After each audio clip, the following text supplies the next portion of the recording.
Magandang araw mga ka-farmers. Nandito po tayo sa loob ng Royal Cocoa Farm upang magbilad na naman ng mag-air dry po ng ating mga beans. Ito po. Actually, madaling araw pa lang prepare na tayo. Ito po. Manual natin na kinakalat itong beans para hanginan, ma-air dry, medyo matanggal po yung mga mucilage na natitira sa pagka-ferment. Kaya mga ka-farmers, ito po yung mga gawain natin dito. Actual talagang ito na yung tinatawag na kasama sa post-harvest na ginagawa.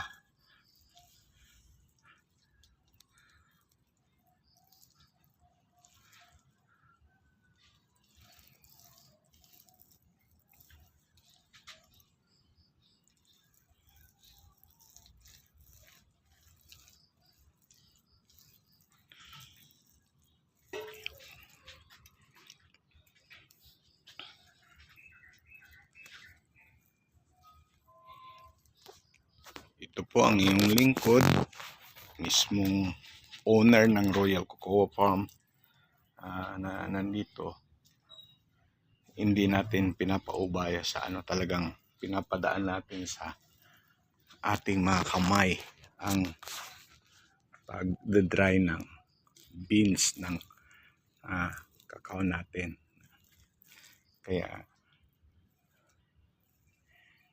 ito yung tinatawag nilang hands-on.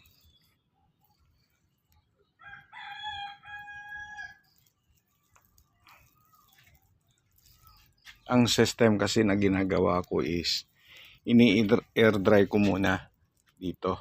Kasi kaya nga air dry kasi may bubong.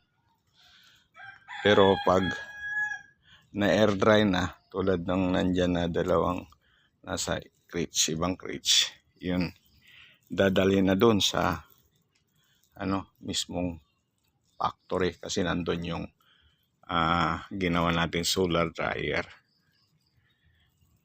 Kaya doon natin ipafinalize yung pag-dry ng beans na ganito.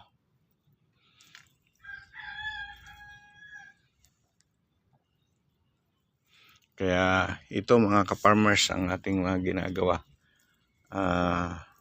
Mga ka-farmers, paki-like and subscribe po ang Kumaan's Farming kasi sa susunod may mga ipipicture tayo na kakaiba. Kasi sa kasalukuyan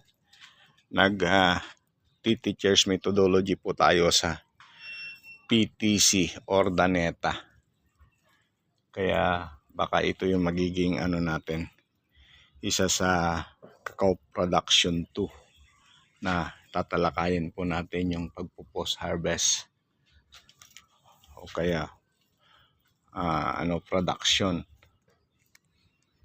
Mga ka-farmers, paki-like and subscribe ko. Maraming salamat po.